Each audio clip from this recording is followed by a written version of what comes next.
ধর্মঘটের সিদ্ধান্ত থেকে সরলেন বাস মালিকরা। সেপ্টেম্বর পর্যন্ত সময়সীমা বেঁধে দেওয়া হলো। বৃহস্পতিবার থেকে 3 দিনের ধর্মঘটের সিদ্ধান্ত থেকে সরলেন বাস মালিকরা। তবে এখনই প্রত্যাহার নয়, সেপ্টেম্বর পর্যন্ত সিদ্ধান্ত স্থগিত রাখা হয়েছে। দাবি পূরণ না হলে 1 সেপ্টেম্বরের পর বড় কর্মসূচি নিতে পারেন বাস মালিকরা। পুলিশের জুলুম সহ একাধিক বঞ্চনার প্রতিবাদে আগামী 22 মে থেকে 28 মে পর্যন্ত টানা 3 দিন পরিবহন ধর্মঘটের ডাক দিয়েছেন পরিবহন ব্যবসায়ীরা। তাদের দাবি পূরণের মঙ্গলবার পরিবহন ব্যবসায়ীদের সঙ্গে বৈঠকে বসেছিলেন পুলিশের কর্তারা। তবে বৈঠক থেকে কোনো সমাধান সূত্র বের হয়নি বলে দাবি করেছিলেন বাস মালিকদের সংগঠনের কর্তারা। পরিবহন মন্ত্রী স্নেহাশিস চক্রবর্তী, ধর্মঘটের মাধ্যমে সমস্যার সমাধান হয় না। মূলত দুটি সংগঠন ধর্মঘট ডেকেছিল। আজ লালবাজারে কলকাতা পুলিশ কমিশনারের উপস্থিতিতে সংগঠনের মালিকদের নিয়ে মিটিং হয়েছে। তাদের যে দাবিগুলো ছিল সেইগুলো আমরা মেটাতে সক্ষম হয়েছি। আমরা তাদের বোঝাতে সক্ষম হয়েছি বাসের বয়স তার স্বাস্থ্যের ওপর হওয়া উচিত। এটা নিয়ে কোর্টের আপিল হয়েছে। আগামী 3 বার সংযোগ পোর্টাল চালু থাকুক, 3 মাস পর আবার আলোচনায় বসে এটার সমাধান আমরা করব। মাঝে মাঝে মিটিং হবে। বাস সংগঠনগুলোর কাছে আমার অনুরোধ থাকছে, ড্রাইভার কাউন্সিলিং করুন যাতে রোড অ্যাক্সিডেন্ট কমে। আমি ধন্যবাদ জানাচ্ছি আপনারা ধর্মঘট থেকে সরে এসেছেন। আসুন আমরা সবাই মিলে রাজ্য পরিবহন ব্যবস্থাকে সচল রাখি। যা সমস্যা আছে সেই সমস্যাকে আলোচনার মধ্যে দিয়ে আমরা সমাধান করি। পুলিশ প্রশাসনের সঙ্গে প্রতি মাসে মিটিংয়ের আয়োজন করছে এবং সমস্যা থাকলে আমরা সমাধান করব। সরকার চাপে পড়ে বৈঠক করলো। সরকার যেমন থাকে বিরোধী দলও থাকে। সরকার মানে বিরোধী দলের কথা শুনবো এটা নয়, তাই আলোচনায় বসেছি। সরকারি নির্ধারিত ভাড়াতে চালাতে হবে, এটা আমরা আজ বলছি। দেখুন, আমরা বারবারই বলেছি যে ধর্মঘটের মাধ্যমে কোনো সমস্যার সমাধান হয় না। আজকের দিনে বন্ধ, ধর্মঘট, চাকা জাম, এগুলো কিন্তু আজকের দিনে প্রায় আন্দোলনের কর্মসূচি হিসেবে সম্পূর্ণ অচল। কারণ মমতা বন্দ্যোপাধ্যায়ের নেতৃত্বে একটি সচল, একটি গণমুখী সরকার চলছে, উন্নয়নের সরকার চলছে। তাই বাস অ্যাসোসিয়েশনগুলোর যে দাবি দাওয়া ছিল অনেক দিন ধরেই তাদের সাথে আমাদের আলোচনা চলছিল।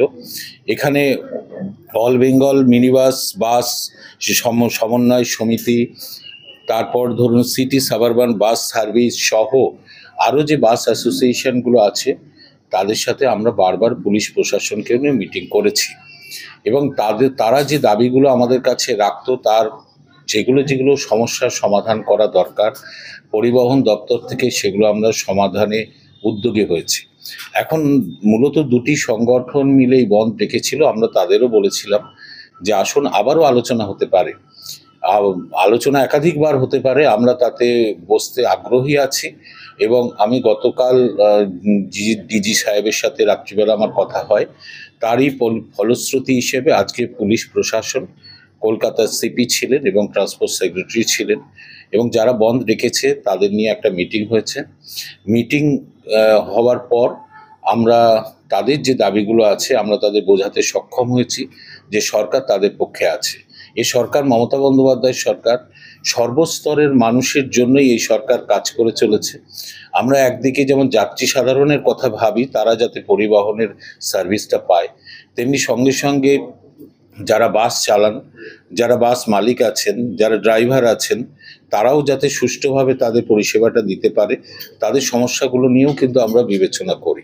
সেই হিসেবে আমরা অনেকগুলো আলোচনার মাধ্যমে যেগুলো উঠে এসেছে আমরা তাদের বোঝাতে সক্ষম হয়েছি যে এই যে 15 বছরের ওপরে বাস স্ক্র্যাপ করে ফেলতে হবে, যেটা এনজিটির অর্ডার আছে, সে ব্যাপারেও আমরা আইনগতভাবে বাস অ্যাসোসিয়েশনের পক্ষেই আমরা কোর্টে আমাদের মতামত জানিয়েছি যে বাসের বয়স তার স্বাস্থ্যের উপরেই হওয়া উচিত। সেটা আইনগত লড়াই চলছে, সেখানে সরকার বাস অ্যাসোসিয়েশনের পক্ষে আছে।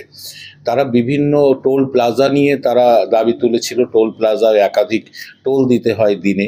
এটা যেহেতু সেন্ট্রাল গভর্নমেন্ট অপারেট করে, আমরা তাদের নিয়েও মিটিং করেছি এবং আমরা আবারও তাদের নিয়ে বসবো যে এখান থেকে কোন সুরাহা পাওয়া যায় কিনা। তারা দাবি করেছিল যে পুলিশ প্রশাসনের মাধ্যমে প্রচুর কেস তাদের বাস মালিকদের বিপক্ষে যায় এবং তাতে তাদের অনেক ফাইন হয়, সেগুলো কমানো যায় কিনা। দেখুন, আমাদের কলকাতাতে ইলেকট্রনিক সার্ভেলেন্সের মাধ্যমে আমরা ট্রাফিক কন্ট্রোল করি এবং সেফ ড্রাইভ সেভ লাইফ যে রোড সেফটির যে ভাবনা মুখ্যমন্ত্রী দিয়েছিলেন, তার জন্য দুর্ঘটনা কমানোর জন্য আমরা ইলেকট্রনিক সার্ভিলেন্স ব্যবহার করছি। আমরা ইতিমধ্যে রাজ্য সরকার স্পিড ম্যানেজমেন্ট পলিসি নিয়েছে, ভারতবর্ষের মধ্যে একমাত্র রাজ্য পশ্চিমবঙ্গ, এবং চিফ সেক্রেটারি নোটিফিকেশন করে জানিয়েছেন যে কোন কোন রাস্তায় কোন কোন গাড়ি সর্বাধিক কত বেগে চলতে পারবে। এখন সরকার যে রুলসগুলো ফ্রেম করে সেগুলো আমাদের সবাইকে মেনে চলতে হয়। আমরা যদি মেনে চলি তাহলে সমাজে সুষ্ঠুতা আসে। আমরা বাস মালিকদের বলেছি যে আপনারা এগুলো মেনে চলার চেষ্টা করুন এবং বাস নিয়ন্ত্রণের মধ্যে চালান, যাতে দুর্ঘটনা কমে যায়। এবং যে কেসগুলো অতীতে আছে সেই কেসগুলো নিয়েও আমরা বিবেচনা করছি যে সেটা কিভাবে কতটা রিলিফ দেওয়া যায়। আমরা নিশ্চয়ই সে চেষ্টা করব।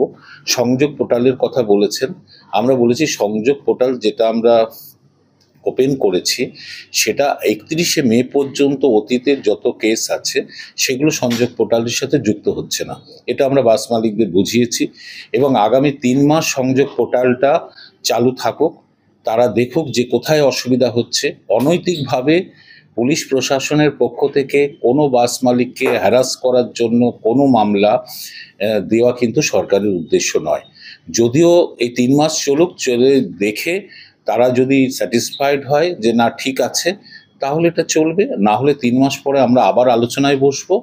আলোচনায় বসে আমরা কিন্তু এটার সমাধান একটা করব। আমাদের উদ্দেশ্য হচ্ছে একটাই, যে বাস পরিবহন ব্যবস্থা সরকারি এবং বেসরকারি উদ্যোগে যত বাস চলে, যত অ্যাপ ক্যাব চলে, তারা যাতে সুষ্ঠুভাবে জনসাধারণকে এই পরিবহনের সার্ভিসটা দিতে পারে।